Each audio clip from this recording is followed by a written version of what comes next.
नमस्कार बच्चों, टीआरआई की सीयूटी क्लासेस में आपका बहुत बहुत फिर से स्वागत है। अपन प्रिपरेशन कर रहे थे फिजिक्स के लिए और अभी तक अपन ने थर्ड यूनिट के अपन ने फिफ्थ चैप्टर को अपन ने कवर कर लिया था, फोर्थ चैप्टर को सॉरी।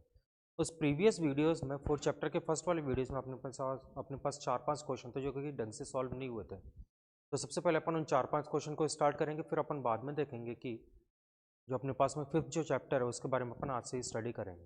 मैग्नेटिज्म मैटर के बारे में अपन आज से ही इसी वीडियो से अपन स्टार्ट करेंगे। तो अपने पास में सबसे पहले वाला जो क्वेश्चन है वो ये है, a positively charge particle projected towards east. तो बच्चों मान लीजिए कि ईस्ट की डायरेक्शन ये रही ईस्ट। तो बच्चों ईस्ट की डायरेक्शन में ही क्या है, टुवर्ड्स ईस्ट की तरफ, यानी कि पूर्व दिशा की ओर उसे कह सके आगे प्रोजेक्ट किया गया, प्रक्षेपित किया गया। तो फिर v की डायरेक्शन ही हो जाएगी, पार्टिकल की वेलोसिटी की डायरेक्शन ही वाली हो गई। East is deflected towards north bye a magnetic field. वो किस तरफ डिफ्लेक्ट हो चुका है, वो नॉर्थ की तरफ डिफ्लेक्ट हो चुका है। तो नॉर्थ अपने पास मान लीजिए कि भाई इस तरफ है, नॉर्थ कैसा आ जाएगा, नॉर्थ भाई ईस्ट ये रहा, तो नॉर्थ इस तरफ है ये, ठीक है। मैं उसे थोड़ा सा मैं टिल्टेड बना रहा हूँ, नॉर्थ ये रहा, तो नॉर्थ की तरफ डिफ्लेक्ट हो रहा है। तो फिर मतलब कि फोर्स की डायरेक्शन क्या आ जाएगी अपने पास में, चलिए मान लीजिए कि नॉर्थ ऐसे है, ठीक है, नॉर्थ की डायरेक्शन आ रही, तो बच्चों ये फोर्स की डायरेक्शन हो जाएगी, क्योंकि डिफ्लेक्शन की जो डायरेक्शन होगी वही तो फोर्स की डायरेक्शन होगी, ठीक है। और we need to find the direction of the magnetic field. तो मैग्नेटिक फील्ड की डायरेक्शन अपन को यहाँ पर फाइंड आउट करनी है।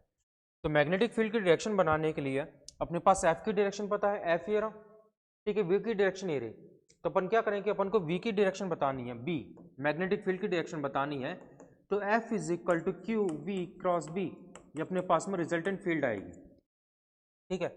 इतना हो गया। तो बच्चों ये जो किस तरफ प्रक्षेपित हो रहा है, ये नॉर्थ की तरफ जा रहे हैं। तो नॉर्थ अपन ने कैसे मान लिया, नॉर्थ इस तरफ है, ईस्ट ये रहा, नॉर्थ ये रहा, तो नॉर्थ से, ठीक है। तो फोर्स किस तरफ लग रहा है, चार्ज पार्टिकल किस तरफ जा रहे हैं, चार्ज पार्टिकल जा रहे हैं नॉर्थ की तरफ। तो फिर मैंने जो अपना थंब है जो कि फोर्स की डायरेक्शन को रिप्रेजेंट करेगा वो इस वजह से, येलो कौन सा कि ये अपने पास में वेक्टर क्वांटिटी की जो डायरेक्शन है कैलकुलेट करने का, वेक्टर क्वांटिटी की जो डायरेक्शन फाइंड आउट करने का जो लॉ होता है स्क्रू रूल, अपन उससे यहाँ पर इसको सॉल्व कर रहे हैं, ठीक है। तो उसकी जो डायरेक्शन आएगी रिजल्टेंट क्वांटिटी को थंब रिप्रेजेंट करेगा, तो थंब को मैं नॉर्थ की डायरेक्शन में रख रहा हूँ। और मैग्नेटिक फील्ड किस तरफ है, मैग्नेटिक फील्ड ईस्ट की तरफ, सॉरी वी की वैल्यू, वी की डायरेक्शन किस तरफ है, पूर्व की ओर है, यानी कि वी की डायरेक्शन क्या होगी, ईस्ट की तरफ हो गई। वे किस तरफ हो गया, ईस्ट की तरफ हो गया, ठीक है। तो वी से अपन कैसे करेंगे भाई, वी से अपन बी की तरफ जाएंगे, वी क्रॉस बी होता है ना, तो वी से बी की तरफ जाना है। तो वही जिस डायरेक्शन में फिर थंब ओपन होगा वही तो फोर्स की डायरेक्शन आ गया। अपन को फोर्स पहले से गिवन है, इस तरफ है, बी की डायरेक्शन ये रही, तो ऑब्वियसली जो फिंगर्स है वो नीचे की तरफ बेंड होंगी, नीचे की तरफ। तो आंसर में क्या आ जाएगा अपने पास में, डाउनवर्ड, ऑप्शन डी आएगा, नीचे की तरफ। ये वाला ऑप्शन इसमें गलत था, ठीक है। नेक्स्ट क्वेश्चन,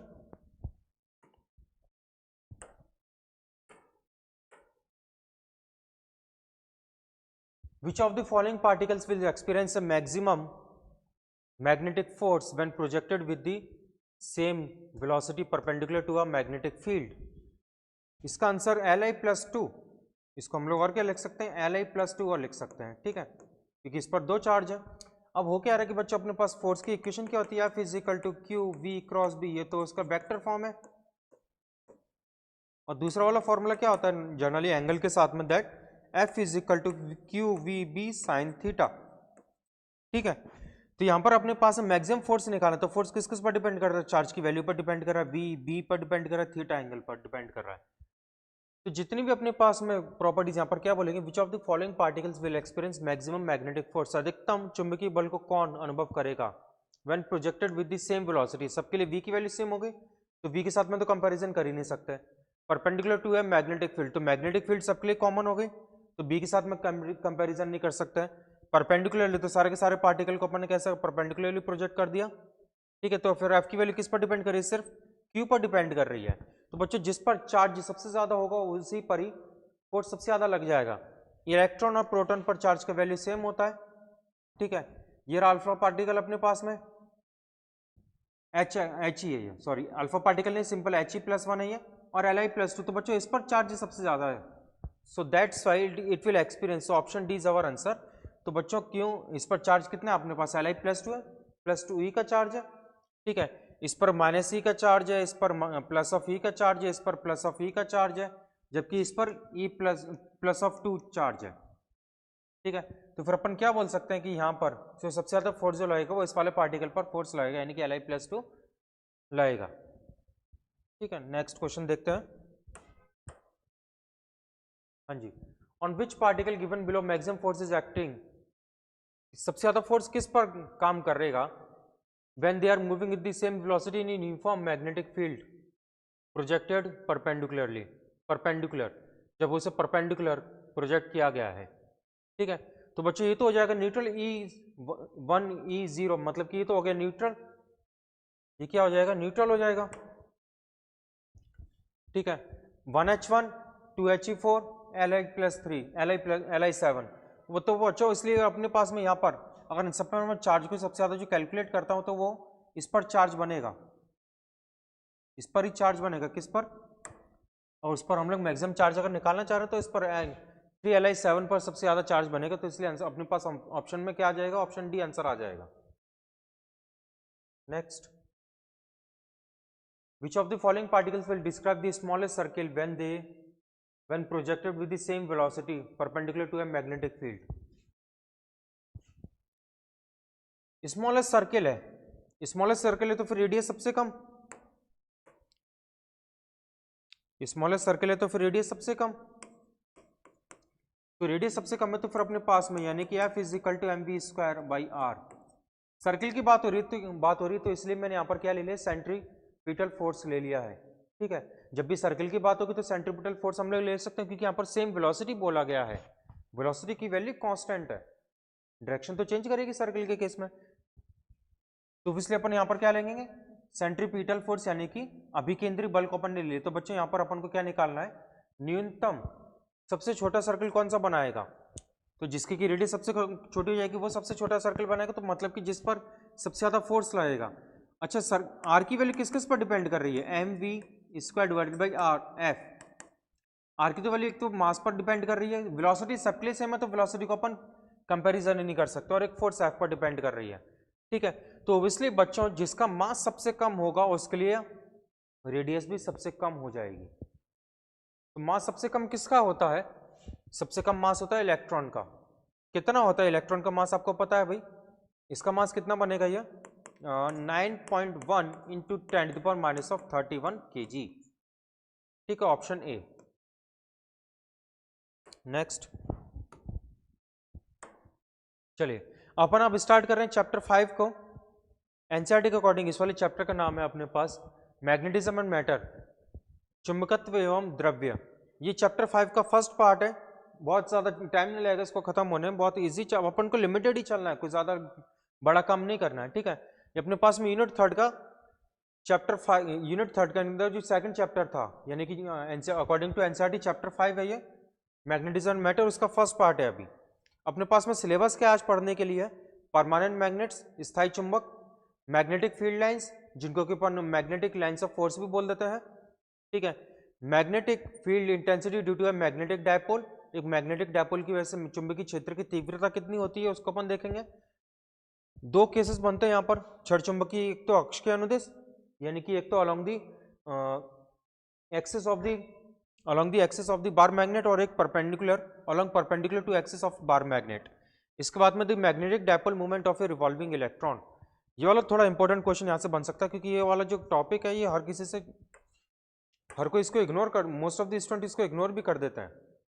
ये वाला जो टॉपिक है magnetic dipole movement of a revolving electron, एक किसी भी ऑर्बिट में चक्कर लगाने वाले इलेक्ट्रॉन की ई की वैल्यू, उसके लिए मैग्नेटिक डायपोल मूवमेंट कितना बनेगा, ठीक है, कैपिटल एम। करंट लूप ऐसे मैग्नेटिक डायपोल, एक करंट कैरिंग वायर है वो, उसका मैग्नेटिक डायपोल कितना बनेगा और मैग्नेटिक डायपोल मूवमेंट कितना रहेगा। Bar magnet as an equivalent solenoid, एक क्षण चुंबक, ठीक है। Torque on a magnetic dipole, एक मैग्नेटिक डायपोल के ऊपर टॉर्क कितना लगेगा in a uniform magnetic field.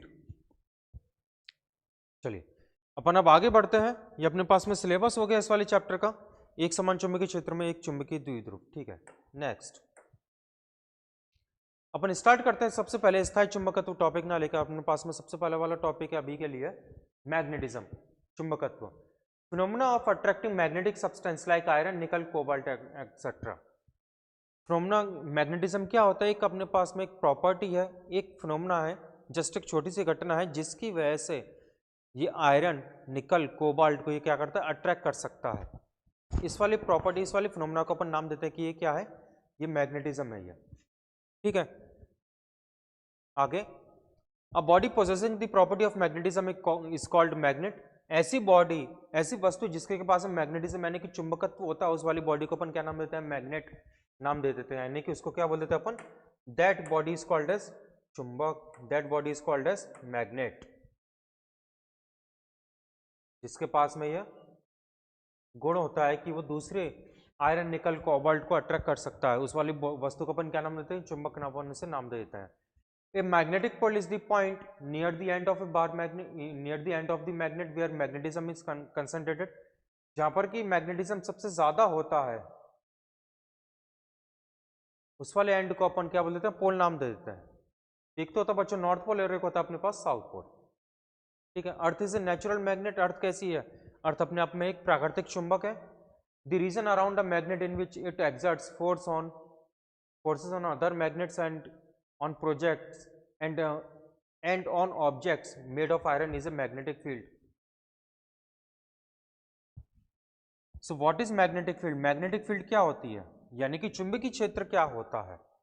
तो चुंबकीय क्षेत्र, मान लीजिए कि ये अपने पास में मैग्नेट है, तो चुंबकीय क्षेत्र अपने पास में इस मैग्नेट के आसपास वाला वो क्षेत्र, वो रीजन हो गया जहां पर कि है दूसरे मैग्नेटिक मटेरियल्स यानी कि चुंबकीय पदार्थों के ऊपर आकर्षण या फिर प्रतिकर्षण का बल लगा सकता है, उसको अपन बोलते हैं कि ये उसके आसपास के क्षेत्र को, जो इसके आसपास के जो फील्ड होगी, इसके आसपास के क्षेत्र को, उसको अपन बोलेंगे कि वो चुंबकीय क्षेत्र है। यानी कि the region around a magnet in which it can exert the force of attraction और repulsion on any other substance, on any other magnetic material, उस क्षेत्र को अपन क्या नाम देते हैं? मैग्नेटिक फील्ड नाम दे देते हैं। चुंबकीय क्षेत्र अपन इसे नाम देते हैं। ठीक है, अभी अपन बात करते हैं properties of A bar magnet. चुंबकीय क्षण चुंबक के गुण क्या क्या होते हैं? तो नंबर 1 है a freely suspended magnet aligns itself along north south direction. जो कि मुक्त रूप से ये चुंबक जो होती है उसको अगर मैंने इस वाली चुंबक को मैंने धागे से बांध दिया, तो बांधने के बाद में क्या क्या रहेगा? ये कैसा रहेगा? बांधने के बाद में ये नॉर्थ साउथ डायरेक्शन में जाकर रुकेगा सिर्फ। ये ऐसा कभी नहीं होगा कि नॉर्थ और साउथ के कहीं पर बीच में आकर रुक गया, नहीं। अच्छा, थोड़ा सा टिल्टेड जरूर होगा, हमेशा ऐसे अलाइन में नहीं रहेगा, थोड़ा सा टिल्टेड भी जरूर होगा, because it is all due to the tilt of earth. क्योंकि अर्थ अपने एंगल पर कैसे झुकी हुई है, अक्ष कोण पर अपनी अक्ष के साथ में झुकी हुई है, इसलिए। ठीक है, अच्छा बच्चों, नंबर 2 पर क्या है? Unlike poles attract each other, यानी कि जो हर, मैंने आपको बताया था ना कि जो भी अपने पास में एक क्षण चुंबक होती है, कोई भी अपने पास में जो चुंबक होगी, तो उसके दो पोल्स होते हैं। एक, ठीक है, 2 ध्रुव होते हैं। एक तो होता है अपने पास में उत्तरी ध्रुव, उत्तर ध्रुव, और एक होता है अपने पास में दक्षिण ध्रुव यानी कि साउथ पोल। ठीक है, तो जो अपोजिट पोल्स होंगे यानी कि नॉर्थ साउथ का जो पेयर होगा, वो हमेशा अपने आप को अट्रैक्ट करेगा। 2 मैग्नेट्स के लिए बात हो रही है। कोई भी खुद का ही नॉर्थ पोल खुद के साउथ पोल को अट्रैक्ट नहीं करेगा, ऐसा नहीं होगा। ठीक है, अच्छा, और जो लाइक पोल्स होंगे वो एक दूसरे को रिपेल करेंगे, यानी कि प्रतिकर्षित करेंगे, एक दूसरे को दूर दूर भेजेंगे। Number 3, magnetic poles always exits in pair. ये बहुत इंपॉर्टेंट है। इसी पर बेस्ड अपने पास में गाउस का नियम है मैग्नेटिज्म का, कि जो मैग्नेटिक पोल होते हैं वो हमेशा कपल में, पेयर में अवेलेबल रहते हैं, यानी कि 2 के जोड़े में मिलेंगे, या तो 2 मिलेंगे या फिर 4 मिलेंगे। 2 के जोड़े में कहने का मतलब मेरे सिंपल से, तो नॉर्थ और साउथ पोल मिलेगा हमेशा। कोई ईस्ट वेस्ट पोल यानी कि 3 पोल का भी कोई पेयर नहीं मिलेगा, सिर्फ 2 का ही आपको पेयर मिलेगा यहाँ पर। Poles can not be separated, ये मतलब कि कभी ऐसा नहीं होगा कि अपने पास में कि सिर्फ नॉर्थ पोल अवेलेबल है, सिर्फ साउथ पोल अवेलेबल है। ठीक, कभी ऐसा नहीं होगा। ये magnet can induce magnetism in other magnetic substance. जो भी एक मैग्नेट होती है वो दूसरे चुंबकीय पदार्थों के अंदर क्या कर सकती है कि मैग्नेटिज्म का गुण यानी कि चुंबकत्व गुण ला सकती है। ठीक है, number 5, it attracts magnetic substance. Magnetic substance को जैसे कि आयरन, निकल, कोबाल्ट को क्या करती है? अट्रैक्ट करती है ये। Repulsion is the sure test of magnetism. जो रिपल्शन होता है वही मैग्नेटिज्म का पूर्ण शुद्ध टेस्ट है, शुद्ध परीक्षा तो वही है। ठीक है, होता क्या है कि बच्चों ये जो अपने पास मैग्नेटिक सब्सटेंस, ये जो मैग्नेट होती है, ये जो चुंबकीय पदार्थ है उनको तो अट्रैक्ट कर लेती है। ठीक है, मेरे एक कहने का मतलब है कि मैंने एक अपने अपना क्या ले लिया कि एक एक मैंने छड़ ले ली, रॉड ले ली। अभी ये रॉड अपने पास में मैग्नेट है कि नहीं है, इसका कैसे पता करेंगे? ये तो 10th क्लास वाली चीज है, इसको अपन देख लेते हैं कि कैसे होता है। ये अपने पास में मान लीजिए कि इसके 2 पोल एयर है, अगर वास्तव में ये अगर मैग्नेट है तो इसके दोनों पोल मैग्नेटिक सब्सटेंस को अट्रैक्ट करेंगे। अगर ये मैग्नेट है तो इसके दोनों पोल मैग्नेटिक सब्सटेंस को अट्रैक्ट करेंगे। ठीक है, लेकिन अगर फिर से अगर ये मैग्नेट है, अगर ये मैग्नेट है तो फिर इसका जो इसके पास में अगर मैं दूसरी मैग्नेट को अगर मैं लेकर आऊंगा, सेम पोल्स को अपन लेकर आएंगे तो फिर क्या होगा? रिपल्शन होगा। ठीक है, लेकिन अपोजिट पोल्स को अपन लेकर आएंगे तो फिर क्या होगा? अट्रैक्शन होगा। यानी कि रिपल्शन की वजह से अपन ये पता कर सकते हैं भाई अट्रैक्शन तो एक मैग्नेट और एक मैग्नेटिक सब्सटेंस के बीच में भी हो रहा है, जबकि रिपल्शन सिर्फ एक मैग्नेट ही कर पाएगी दूसरे मैग्नेट के साथ में जो कि सेम पोल लेकर आ रही है। इसलिए वाली लाइन लिखी है, repulsion is the sure test of magnetization, यानी कि चुंबकत्व का सही परीक्षा क्या है? प्रतिकर्षण करना ही है। ये magnet attracts iron rod as well as opposite pole of the other magnet, यानी कि दूसरे चुंबक के भी वो विपरीत पोल को भी क्या करेगा? अट्रैक्ट करेगी। Therefore it is not a sure test of magnetization, इसलिए चुंबकत्व का ये सही परीक्षण नहीं है। But if a rod is repelled by with strong force by a magnet then rod is surely magnetized. ठीक है, ये वाली चीज मैंने अभी आपको बता दिया। हाँ जी, representation of uniform magnetic field. Uniform magnetic field को अपन कैसे रिप्रेजेंट कर लेते हैं? उसके कई सारे तरीके होते हैं। ये वाली मैग्नेटिक फील्ड जो लाइंस हैं ये काम में आती है कि अपने पास में किसी एक समतल के अनुदिश चल रही है। यहाँ पर अपन को बताना पड़ेगा इनकी डायरेक्शन क्या है, मतलब कि लेफ्ट की तरफ है, राइट की तरफ है, ईस्ट की तरफ है, नॉर्थ की तरफ है, साउथ की तरफ है, ऐसे अपन को डायरेक्शन बतानी पड़ती है। ठीक है, ईस्ट, वेस्ट, नॉर्थ, साउथ, इसमें अपन को डायरेक्शन बतानी पड़ती है। इन दोनों में खास बात यह है कि वाली जो मैग्नेटिक फील्ड, ये वाला जो क्रॉस अपन, आपको याद है ना कि भाई क्रॉस अपन क्यों काम में लेते थे, कैसे क्रॉस लगा के सर्किल लगा दिया। उसका कहने का मतलब था क्रॉस का कि मैग्नेटिक फील्ड उस वाले पॉइंट पर एंटर कर रही है। यहाँ पर क्या लिखा हुआ है? Uniform magnetic field perpendicular and into the plane of the diagram. अगर यहाँ पर मैग्नेटिक फील्ड आ रही है ना तो मैग्नेटिक फील्ड इस वाले प्लेन में एंटर कर रही है, मैग्नेटिक फील्ड की डायरेक्शन आपसे इस वाले प्लेन की तरफ होगी। और इन डॉट्स का क्या कहने का मतलब है कि uniform magnetic field perpendicular emerging out of the plane of the diagram, मतलब कि ये वाला जो प्लेन है अपने पास में इससे बाहर की तरफ निकल रही। क्रॉस कहने का मतलब क्या था कि अंदर की तरफ एंटर कर रही मैग्नेटिक फील्ड, और डॉट कहने का मतलब क्या है कि बाहर की तरफ मैग्नेटिक फील्ड आ रही है। ठीक है, तो ये अपने पास में 3 डिफरेंट सिंबल्स हो गए। Next, current loop as a magnetic dipole and dipole movement. इस पर जनरली जस्ट आपसे एक क्वेश्चन छोटा सा पूछा जा सकता है कि मैग्नेटिक एक जो अपने पास में करंट कैरिंग जो लूप है वो मैग्नेटिक डायपोल कैसे बनता है। मतलब कहने का मतलब ये है कि मैग्नेटिक डायपोल को अपन पिछली क्लासेस में भी देख चुके थे।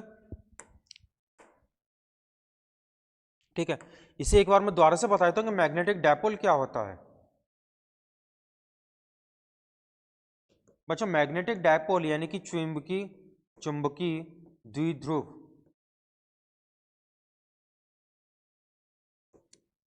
चुंबकीय द्विध्रुव कहने का मतलब है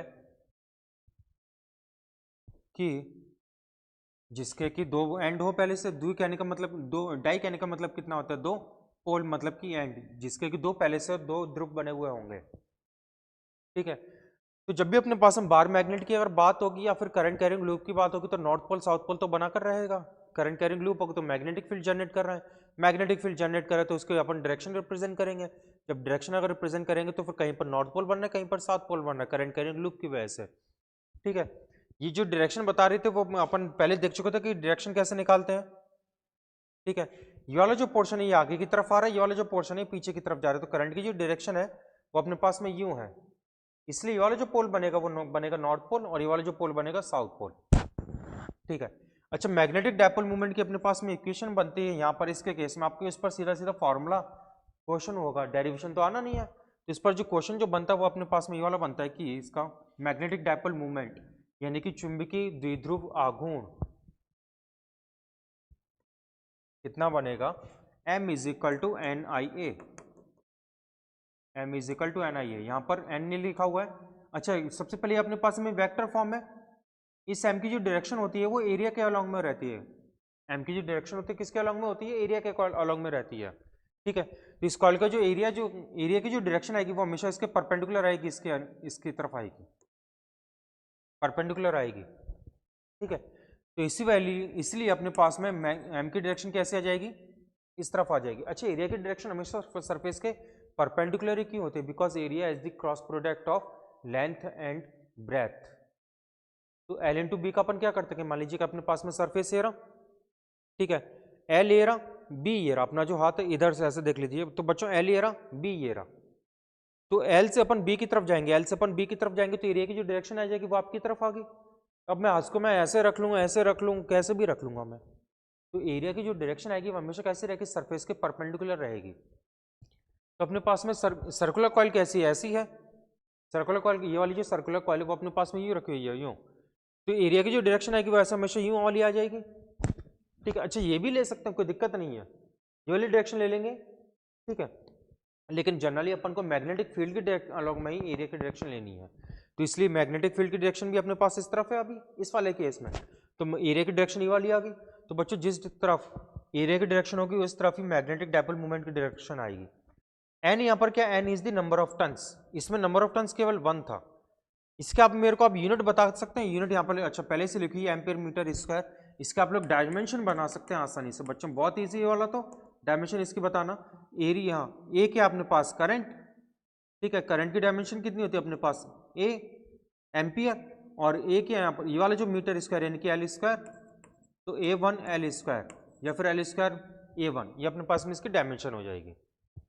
ठीक है, ये फॉर्मूला आपसे आसानी से याद हो जाएगा। Next, a permanent magnet is an object made from a material that is magnetized and creates, स्थायी चुंबकीय अपन बात कर रहे हैं यहाँ पर।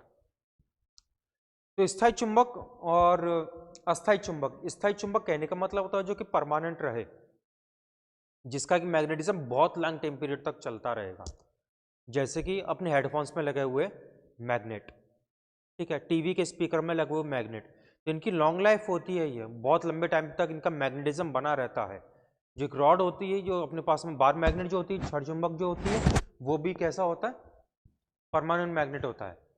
ठीक है, ये परमानेंट मैग्नेट यानी कि स्थायी चुंबक जो होता है वो कि ऐसे ऑब्जेक्ट से बनाया जाता है जो कि मैग्नेटाइज हो सकते हैं, जिनमें कि चुंबकत्व रह सकता है, and creates its own persistent magnetic field, जो कि इसकी खुद की स्थायी यानी कि निरंतर चुंबकीय क्षेत्र को बनाता रहेगा। जैसे कि फ्रिज में फ्रिज में भी क्या लगी होती है, फ्रिज में छोटी सी मैग्नेट लगी होती है। अब बात करते हैं बार मैग्नेट की। तो बच्चों बार मैग्नेट में क्या होता है कि अपने पास में एक रॉड होती है छोटी सी एल लेंथ की क्या आ गई अपने पास में एक, ठीक है, रॉड लेंथ वाली होती है ये, इसका पोल ये रहा, ये रहा अपने पास में साउथ पोल, ये रहा अपने पास में नॉर्थ पोल ये वाला। ठीक है, the line joining the pole of the magnet is called magnetic axis. इन दोनों पोल्स को जो जोड़ने वाली जो लाइन होती है उसको अपन क्या बोलते हैं कि वो मैग्नेटिक एक्सेस है, यानी कि चुंबकीय अक्ष है। ठीक है, the distance between the poles of the magnet is called magnetic length of the magnet. दोनों पोलों के मध्य जो दूरी होती है, इस दूरी को अपन बोलते हैं कि ये क्या है, ये अपने पास में मैग्नेटिक लेंथ है, यानी कि चुंबकीय लंबाई है ये। ठीक है, मैग्नेटिक लेंथ या फिर लेंथ ऑफ द मैग्नेट एक चुंबकीय लंबाई होती है। चुंबकीय जो ओरिजिनल जो लंबाई होती है ना, वो हमेशा उसकी ज्योग्राफिक लेंथ से थोड़ी सी कम होती है। ज्योग्राफिक लेंथ मेरे कहने का मतलब हो गया कि इसकी टोटल जो लेंथ है जो कि फिजिकली हमको दिखाई दे रही है। जबकि चुंबक के केस में क्या होता है कि इसके जो बार मैग्नेट की बात कर रहा हूँ, चुंबक के केस में क्या होता है कि उसके जो मैग्नेट्स जो होते हैं, जिसके जो पोल्स होते हैं, वो थोड़ा सा बार मैग्नेट के थोड़ा सा अंदर की तरफ शिफ्टेड रहते हैं। ठीक है, जस्ट बाहर की तरफ नहीं होते हैं। यहाँ पर आप लोग देख रहे हो इसका जो नॉर्थ पोल साउथ पोल जो बनाया थोड़ा सा अंदर की तरफ बनाया, नॉर्थ पोल जो बनाया थोड़ा सा अंदर की तरफ बनाया, बिल्कुल बाहर की तरफ लाइन नहीं करते हैं ऐसे। ठीक है, तो थोड़ा सा अंदर की तरफ होता है, यानी कि पोल्स के बीच का सेपरेशन कैसा होता है, S2N थोड़ा सा कम रहेगा हमेशा, ज्योग्राफिक लेंथ से ओरिजिनल लेंथ से थोड़ा सा कम रहेगा। ठीक है। अच्छा, रिलेशन क्या होता है ज्योग्राफिकल लेंथ और मैग्नेटिक लेंथ के बीच में रिलेशन क्या होता है? तो बच्चों मैग्नेटिक लेंथ को मैंने यहाँ पर लिख दिया कि मान लीजिए कि भाई m लिख दिया है, ज्योग्राफिक लेंथ को मैंने लिख दिया यहाँ पर g। तो फिर मैग्नेटिक लेंथ टोटल लेंथ का 5/6 टाइम्स होती है, 5/6 टाइम्स होती है। 5/6 कितना हो गया बच्चों? करीब करीब ये 85%, ये लिखा हुआ 0.84 पोर्शन होती है। पॉइंट नंबर 3 पर ध्यान देते हैं पहले। The distance between the ends of the magnet is called the geometrical length of the magnet, ये भी मैंने आपको बता दिया है अभी। The ratio of the magnetic length and the geometrical length is nearly 0.84, यानी कि ज्योमेट्रिक लेंथ की वैल्यू ज़्यादा होती है मैग्नेटिक लेंथ से, क्योंकि पोल अंदर की तरफ शिफ्ट होते हैं। ठीक है, next magnetic dipole and magnetic movement. एक मैग्नेटिक डायपोल क्या होता है? अपने पास में जो बार मैग्नेट थी, डेफिनेशन पर बाद में जाएंगे, पहले एक बार यहां पर देखते हैं।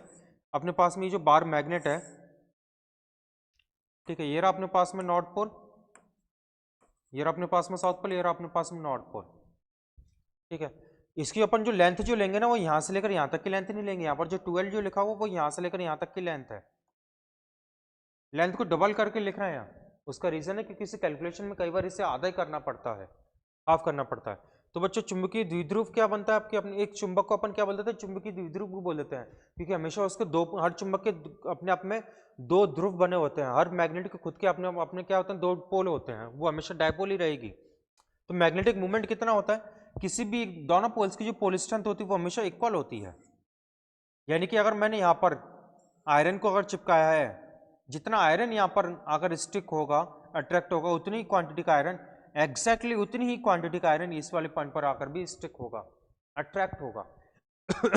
तो दोनों पोल्स की जो पोल स्ट्रेंथ होती है, ठीक है, यानी कि ध्रुव सामर्थ्य, ध्रुव क्षमता जो होती है दोनों पोल्स की, एस और एन की, वो हमेशा इक्वल रहती है। जब ये अगर इक्वल रहती है तो फिर उसको अपन पोल स्ट्रेंथ को अपन रिप्रेजेंट करते हैं स्मॉल एम से। तो द्विध्रुव आघूर्ण कितना बनता है, यानी कि मैग्नेटिक मूवमेंट कितना बनता है? m is equal to m multiplied by length of the bar magnet. तो बार मैग्नेट की लेंथ कितनी आ गई? 12 आ चुकी है। ये अपने पास में द्विध्रुव आघूर्ण बन जाएगा। ठीक है, नेक्स्ट। अच्छा, यहाँ पर अपन ने पढ़ा नहीं कि ये क्या लिखा हुआ है? A pair of magnetic poles of equal and opposite strength separated by a finite distance is called magnetic dipole. जैसे कि इलेक्ट्रिकल डायपोल के बीच के लिए था, ठीक है, विद्युत द्विध्रुव के लिए था, वैसे ही शब्द इसके लिए लिखेगा यहाँ मैग्नेटिक डायपोल के लिए, यानी कि इक्वल और अपोजिट पोल स्ट्रेंथ जो कि फाइनाइट डिस्टेंस से सेपरेटेड, ऐसे पेयर को अपन क्या बोल देते हैं? मैग्नेटिक डायपोल अपन बोल देते हैं। The magnet of the dipole movement is the product of pole strength small m and the separation 2l। जो पोल स्ट्रेंथ है कुछ बुक्स में स्मॉल म्यू से भी रिप्रेजेंट की गई है। Magnetic dipole movement, the product of pole strength and the length of the magnet is called magnetic dipole movement.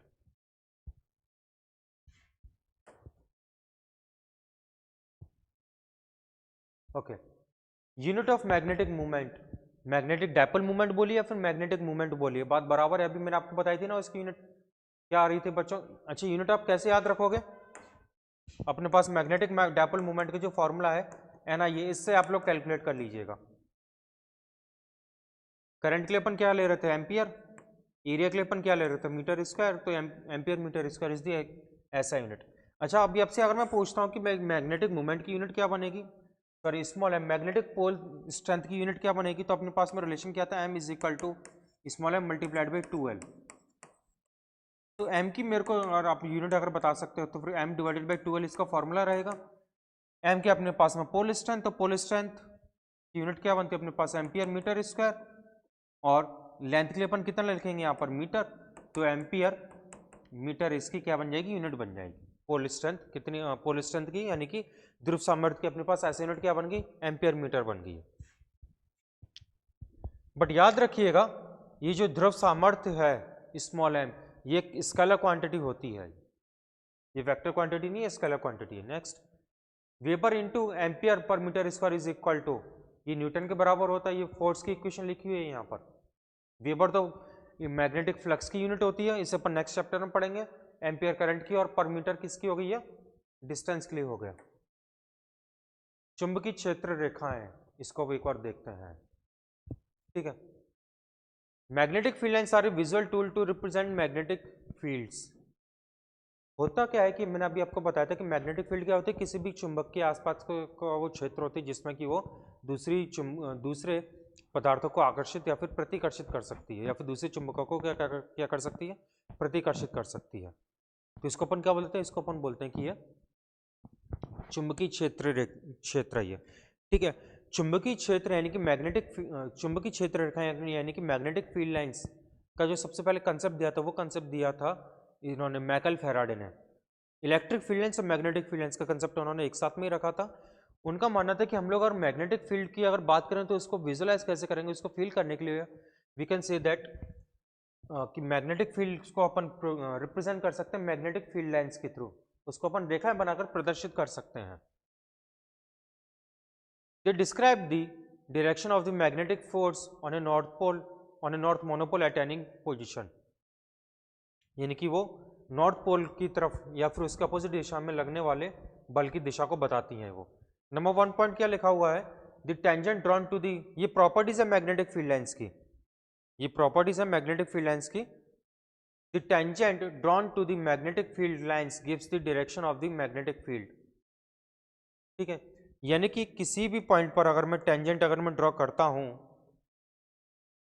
Tangent कहने का मतलब क्या होता है, स्पर्श रेखा, स्पर्श ज्या।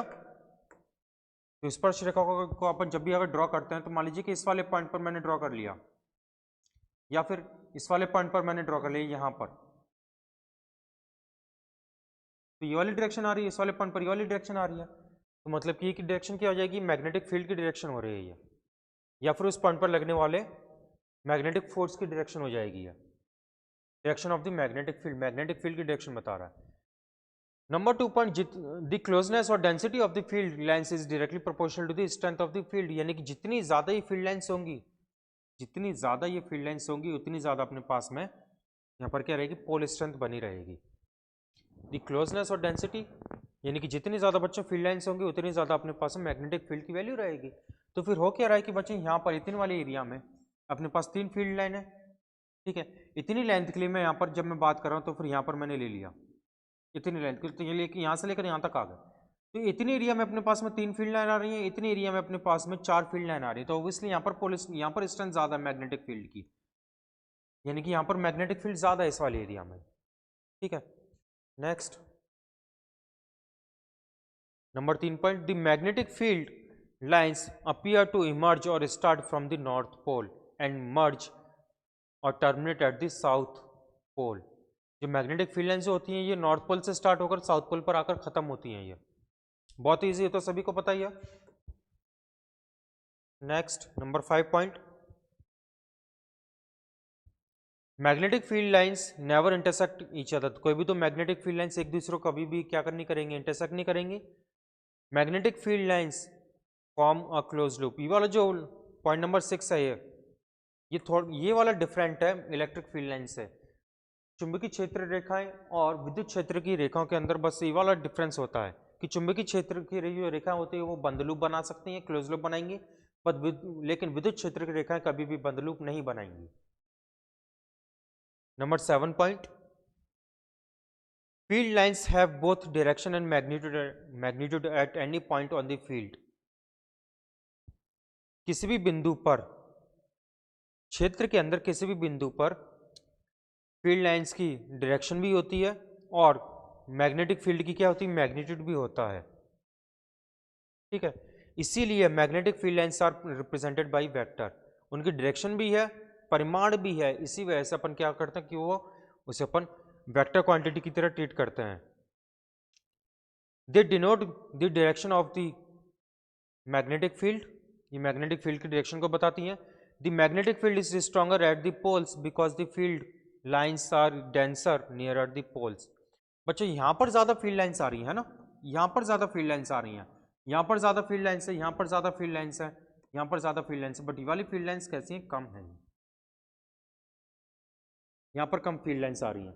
इसलिए मैग्नेट के एंड्स पर इसलिए मैग्नेट के एंड पर जितनी ज्यादा फील्ड लाइंस है उतनी ज्यादा मैग्नेटिक फील्ड होगी। तो मैग्नेटिक फील्ड की जो क्वांटिटी है वो उसके बीच वाली एक्सिस पर, इस वाली लाइन पर कम है, यहाँ पर ज्यादा है।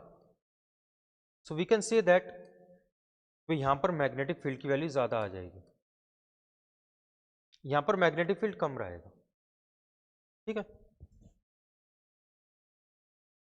नेक्स्ट मैग्नेटिक इंटेंसिटी और मैग्नेटाइजिंग फील्ड। अब यहाँ पर अपने पास में क्वांटिटीज आएंगी बहुत सारी। क्वांटिटीज थोड़ी सी कंफ्यूजिंग हो सकती हैं, सिंबल सबके डिफरेंट है, सबकी यूनिट डिफरेंट है, या तो मैं बहुत ज़्यादा मैं कंफर्म तो नहीं हूँ, बट यहाँ से क्वेश्चन आने के चांसेस हैं। एक क्वेश्चन आपको एक ऑब्जेक्टिव क्वेश्चन आपको यहाँ से मिल सकता है। क्वेश्चन आपको बच्चों ये मिलेगा कि किसी क्वांटिटी की यूनिट आपसे पूछी जा सकती है, उस क्वांटिटी की डायमेंशन आपसे पूछी जा सकती है।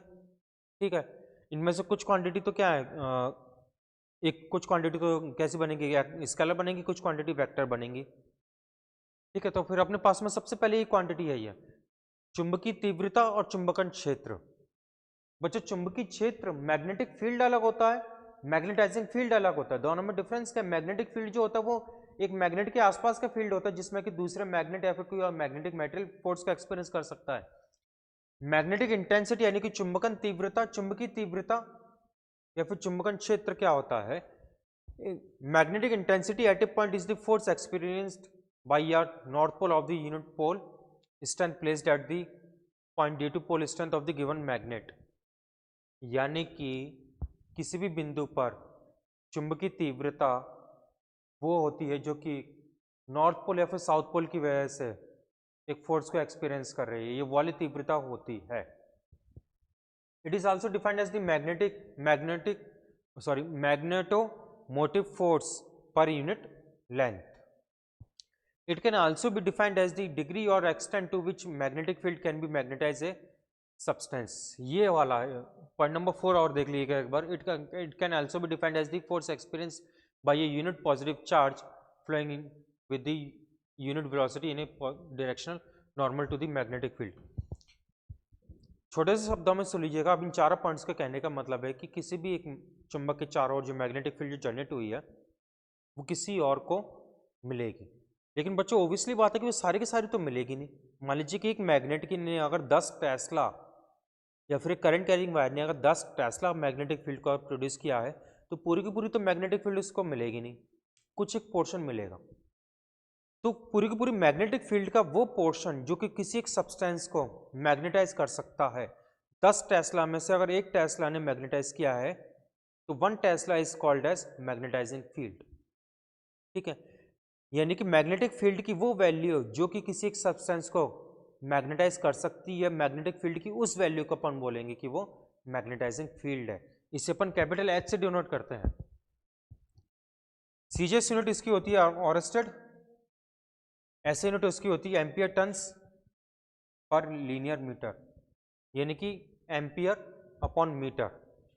ठीक है, मैग्नेटिक फील्ड स्ट्रेंथ और मैग्नेटिक फील्ड और मैग्नेटिक इंडक्शन और मैग्नेटिक फ्लक्स डेंसिटी। चुंबकीय क्षेत्र की तीव्रता या फिर चुंबकीय प्रेरण या फिर चुंबकीय फ्लक्स करना, चारों के नाम एक ही हैं, चारों एक ही के नाम हैं। बच्चों मैंने ये सारे के सारे पॉइंट इसीलिए लिखे हुए हैं क्योंकि कई बार नीट के क्वेश्चन में सिर्फ ये वाला वर्ड काम में लिया गया है, magnetic induction. Magnetic flux density भी कम है कई बार, या तो मैग्नेटिक फील्ड और मैग्नेटिक फील्ड के बाद मैग्नेटिक इंडक्शन। ठीक है, ये दोनों वर्ड ज़्यादा कॉमन रहे हैं तो स्टूडेंट कंफ्यूज हो जाता है कि मैग्नेटिक इंडक्शन तो हमने पढ़ा ही नहीं है। तो बच्चों मैग्नेटिक इंडक्शन कहने का मतलब ही क्या है कि मैग्नेटिक फील्ड ही है, यानी कि चुंबकीय प्रेरण बोलिए, चुंबकीय क्षेत्र की तीव्रता बोलिए, चुंबकीय फ्लक्स घनत्व बोलिए, सबका मतलब एक ही है। Magnetic flux density is the number of magnetic field lines of force passing through normally through a unit area of a substance. जो भी अपने पास में एक मैग्नेटिक फील्ड लाइंस, ये मैग्नेटिक फील्ड कहने का मतलब है कि अपने पास में जितने भी मैग्नेटिक फील्ड लाइंस, ठीक है, जो पास हो रही हैं उन सारी मैग्नेटिक फील्ड लाइंस के स्ट्रेंथ को अपन बोलें कि वो इसके लिए मैग्नेटिक फ्लक्स डेंसिटी है या फिर मैग्नेटिक फील्ड है। Its SI unit is weber per metre square और टेस्ला, यहाँ पर मीटर -2 है, ये tesla. Its CGS unit is gauss, दोनों के बीच में रिलेशन क्या है, 1 gauss is equal to 10⁻⁴ tesla.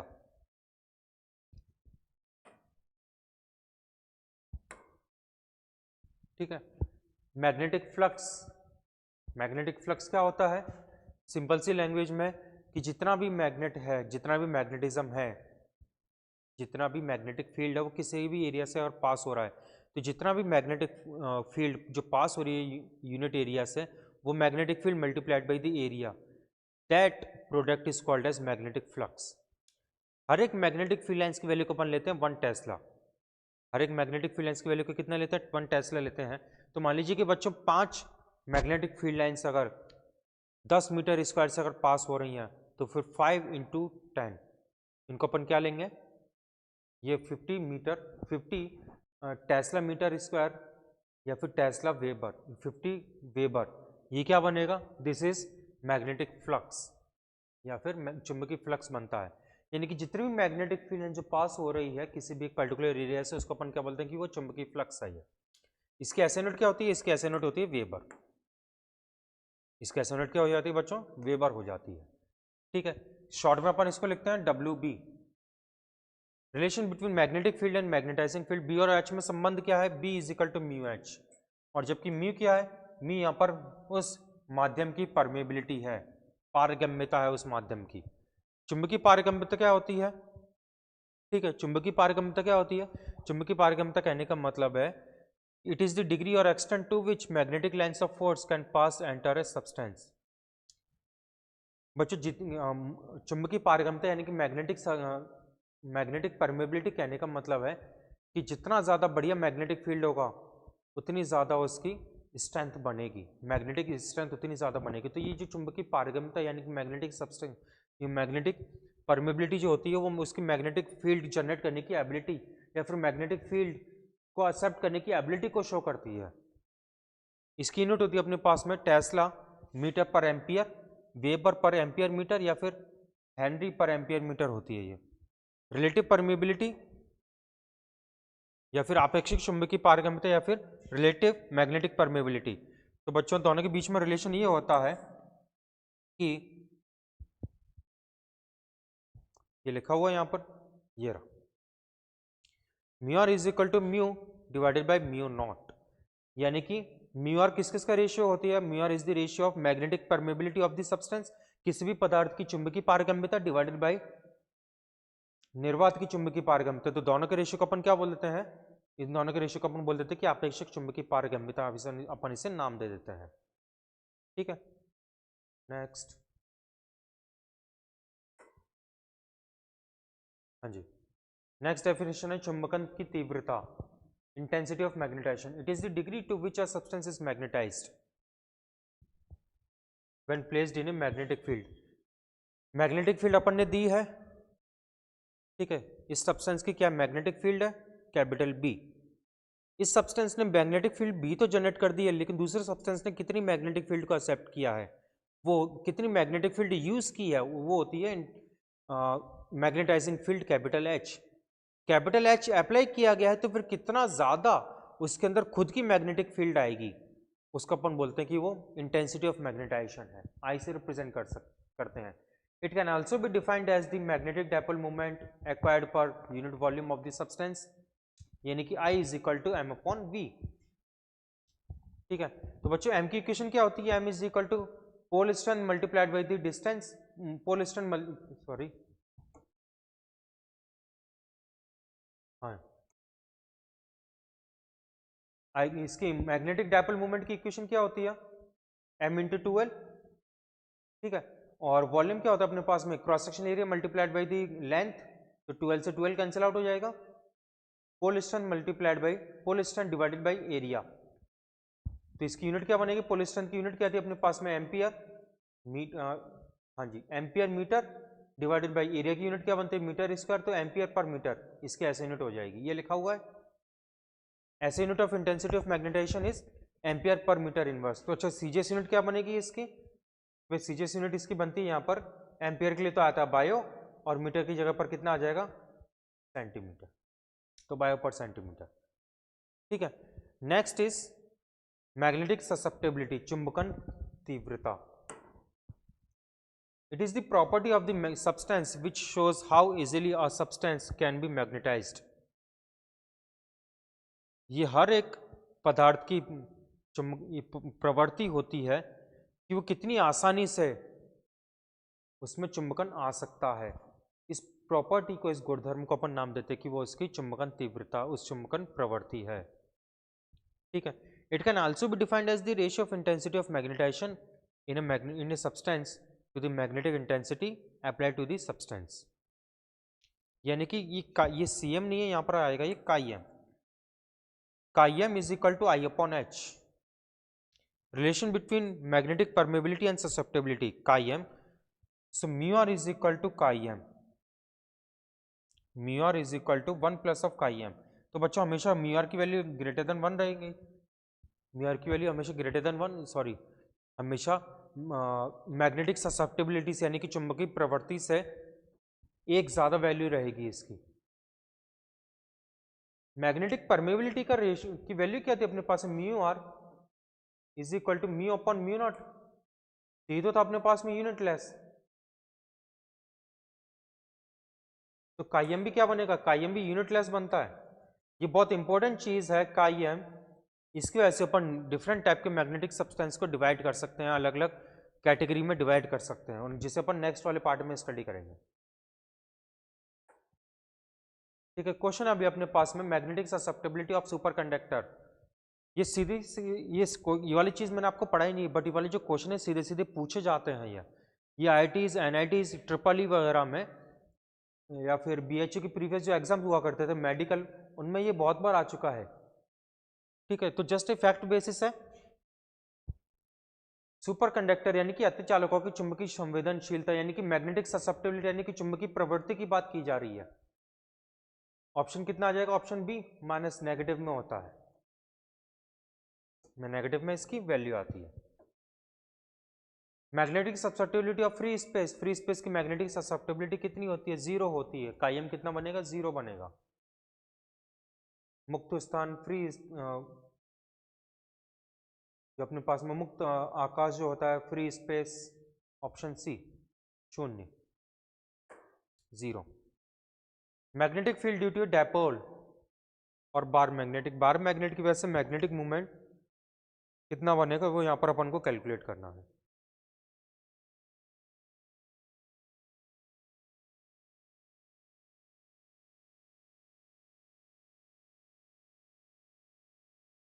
ठीक है, चलिए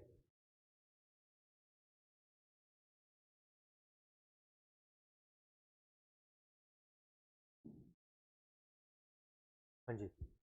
तो बच्चों एक जो अपने पास में छड़ चुंबक है, छड़ जो चुंबक है यानी कि अपने पास में कैसी लेंथ वाली, जिसकी लेंथ 12 है, उसकी एक तो अक्षीय बिंदु पर यानी कि एक्सियल पॉइंट पर, और उसके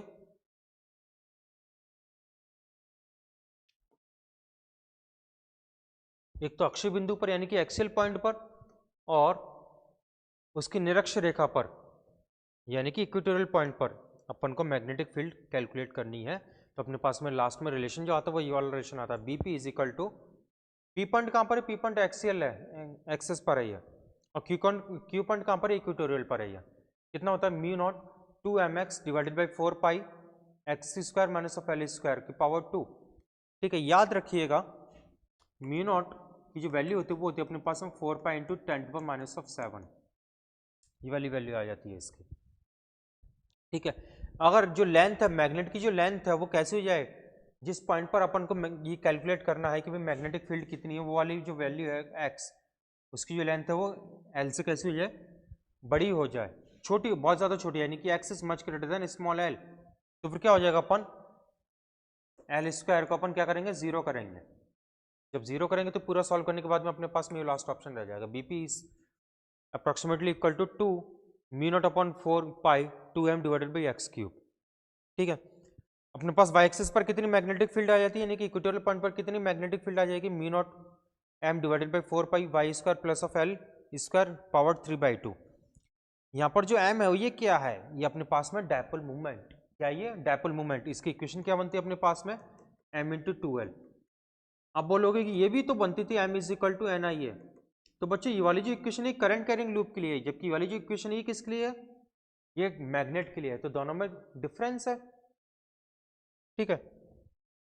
अच्छा, अगर अपने पास में अगर ये वाला ये क्या बोलते थे, अगर जो y है उसकी वैल्यू बहुत ज़्यादा बड़ी हो जाए l से, तो फिर अपन l को क्या करेंगे, 0 कर देंगे, l स्क्वायर को अपन 0 कर देंगे। जब l स्क्वायर को अपन 0 करेंगे तो फिर क्या हो जाएगा, अपने पास में ये वाला फाइनली रिलेशन आ जाएगा। ठीक है, एक और रिलेशन आपको यहां से दिखाई दे रहा है क्या? अभी मैं ये बोलना चाह रहा हूं कि एक्सियल पॉइंट पर तो यानी कि अक्षीय बिंदु पर तो अपने पास इतनी है और निरक्षीय बिंदु पर अपने पास इतनी है, तो बच्चों दोनों में कितना केवल 2 का डिफरेंस है। वो भी किसके लिए, जो अपने पास में जो डिस्टेंस है उसकी वैल्यू बहुत ज्यादा बड़ी हो रही है। ठीक है, तो कहने का मतलब है BP is equal to 2 times of BQ. BP is the 2 times of BQ. Next, magnetic moment of a current carrying wire having number of turns 1. एक करंट कैरिंग वायर है तो उसकी वजह से मैग्नेटिक मूवमेंट कितना बनेगा?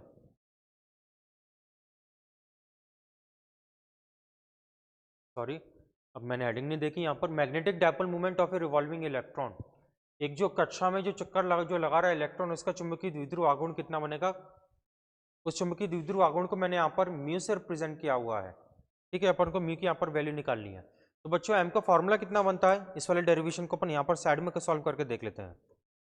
ये वाला जो टॉपिक है, ये वाला टॉपिक सीबीएसई में नहीं है, सीबीएसई में पहले था ये, अब इस बार नहीं है। एनसीईआरटी सिलेबस के अकॉर्डिंग सीबीएसई के एग्जाम में नहीं। तो बच्चों M is equal to N I, ये अपने पास फॉर्मूला होता है। ठीक है, नंबर ऑफ टन्स, एक करंट कैरिंग वायर की वजह से मैग्नेटिक डायपोल मूवमेंट अपने पास इतना बनता है, चुंबकीय द्विध्रुव आघूर्ण एन की वैल्यू कितनी हो जाएगी, एन इज इक्वल टू 1 है।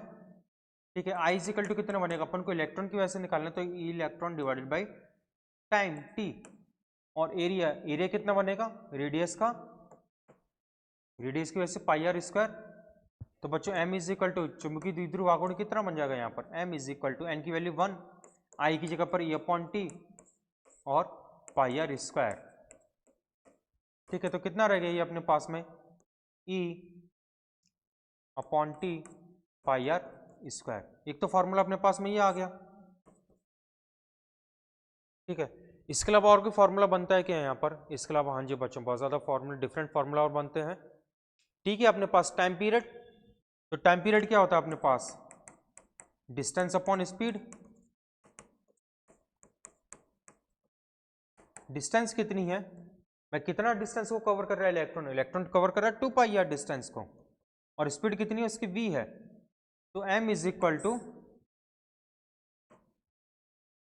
e pi r square divided by t। तो t की वैल्यू कितनी है, 2 pi r upon v। Pi से पाई कैंसिल, एक आर से एक आर कैंसिल, ये वाला v ऊपर की तरफ जाएगा तो फिर हाफ, ये जो 2 है वो नीचे की तरफ आ गया, 1/2 पहले नीचे ही था, e ये v ऊपर की तरफ जाएगा तो v, और ये r पहले से बचा रहा तो half e v r। Magnetic dipole moment इतना और बनना, ये वाला जो कॉमन फार्मूला है, ये वाला कॉमन फार्मूला है। ठीक है, अगर इलेक्ट्रॉन का खुद का मास है हमें पता है, तो फिर अपन क्या लिखते हैं कि भाई L is equal to, L के यहाँ पर L है अपने पास में है यहाँ पर एंगुलर मोमेंटम, एंगुलर मोमेंटम को अपन कितना लिखते हैं, L is equal to M V R, L is equal to M V R. ठीक है, तो फिर M is equal to half, मैंने यहाँ पर वी आर को हटाकर मैं कितना लिखूंगा, L upon M, V R is equal to L upon M अपन लिखेंगे, तो E वी आर को हटाकर एल अपॉन एम, तो कितना बन जाएगा, half E L by M. ये मैग्नेटिक मूवमेंट आ चुका है। ठीक है, चलिए अपन आगे बढ़ते हैं। Magnetic movement of the revolving electron, तो फिर अपने पास में इंपॉर्टेंट टर्म क्या है यहाँ पर, एक तो इंपॉर्टेंट टर्म ये रही, एक इंपॉर्टेंट टर्म ये रही अपने पास में, ये रहा हाफ ई वी आर। ठीक है, चलिए नेक्स्ट, करंट लूप ऐसे मैग्नेटिक डायपोल, ये अपन ने पहले पढ़ लिया था, यहाँ पर एक गलती से वापस से आ चुका है। मैग्नेटिक डायपोल मोमेंट कितना बनता है, m is equal to N I है। ठीक है, current carrying solenoid as a magnetic dipole moment और बार मैग्नेटिक वाला जो टॉपिक है, इस वाले अपने सिलेबस में नहीं है, फिर भी एक बार जो ये जो अपने पास में सॉलिनॉइड जो होता है वैसे करंट कैरिंग, ये जो करंट कैरिंग सॉलिनॉइड जो होता है एज ए बार मैग्नेट की तरह ट्रीट किया जाता है। क्यों ट्रीट करें उसको अपन यहाँ पर देख रहे हैं। क्योंकि वाला टॉपिक है जो नेक्स्ट वाले ईएमआई वाले चैप्टर में भी आएगा। बच्चों करंट कैरिंग जो सॉलिनॉइड जो होता है उसमें क्या बनता है कि जैसे करंट एंटर करेगा तो फिर वहां पर लूप्स में करंट फ्लो होने की वजह से करंट यूं जा रहा है, तो करंट जो क्या कर रहा है इसके पीछे ये जो तार आ रहा है ना वो ये जो सॉलिड है वो ऐसे जा रहा है, तो तार ना पीछे की तरफ से यूं जा रहा है, यूं पीछे की तरफ से आगे की तरफ आ रहा है, यूं आ रहा है तार, तो तार ऐसे बढ़ रहा है, ठीक है, इसलिए इसकी करंट की डायरेक्शन ऐसे वाली है नीचे की तरफ। तो क्रॉस कहने का मतलब है कि करंट इस वाले पॉइंट पर एंटर कर रहा है, डॉट कहने का मतलब है कि यहाँ से बाहर निकल कर आ रहा है, यूं है, वापस से तार इसके पीछे की तरफ गए तो यूं करंट आ रहा है। अच्छा, तो करंट की डायरेक्शन कैसे हो जाएगी, ये वाली, ठीक है, करंट की डायरेक्शन ये होगी जो कि अपन राइट हैंड थंब रूल काम में लेते हैं, वो वाला लॉ अपन लगाएंगे। तो जैसे थंब को ओपन करेंगे तो वहां पर क्या बनेगा, नॉर्थ पोल, और इधर क्या बन जाएगा, साउथ पोल। तो जब एक सॉलिनॉइड के खुद के भी नॉर्थ पोल और साउथ पोल जब बन रहे हैं, so that we can say that a current carrying solenoid is equivalent to the bar magnet, ठीक है।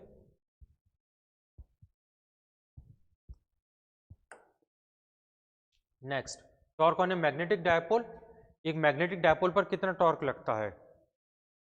तो बच्चों एक मैग्नेटिक डायपोल यानी कि जैसे ये बार मैग्नेट को यानी कि क्षण चुंबक को अपन बाहरी चुंबकीय क्षेत्र के अंदर जब रखेंगे चुंबकीय द्विध्रुव की तरह, तो ये माना जाएगा ये क्षण चुंबक है, तो क्या करेगा ये रोटेशन में आएगा, जब रोटेशन में आएगा तो इस पर टॉर्क कितना लगेगा, टॉर्क कितना लगेगा इस पर, tau is equal to M B sine theta, tau is equal to M B sine theta. मैं इसको जस्ट फटाफट इसलिए करवा दिया है क्योंकि आपने पहले से पढ़ा हुआ है ये वाली चीज़, तो tau is equal to M B sine theta, time खराब नहीं करना है इसमें, ठीक है। तो बच्चों टो के अपने पास टॉर्क, एम के अपने पास में मैग्नेटिक डायपोल मूवमेंट या फिर चुंबकीय द्विध्रुव आघूर्ण, बी क्या है बाहरी विद्युत क्षेत्र, बाहरी चुंबकीय क्षेत्र यानी कि एक्सटर्नल मैग्नेटिक फील्ड, थीटा क्या है एम और बी के बीच का कोण है। एम की डायरेक्शन एक ही डायरेक्शन के अलॉन्ग में होती है, तो फिर एम और बी के बीच का कोण इस तरह से आ गया। और टॉर्क की डायरेक्शन क्या आएगी अपने पास में, टॉर्क की डायरेक्शन के इसके परपेंडिकुलर आ जाएगी, एम और बी के परपेंडिकुलर आएगी, ठीक है। ऐसा इसलिए क्योंकि ये भी कॉर्क स्क्रू रूल से अपन ने ऐसा निकाला है, ठीक है। नेक्स्ट,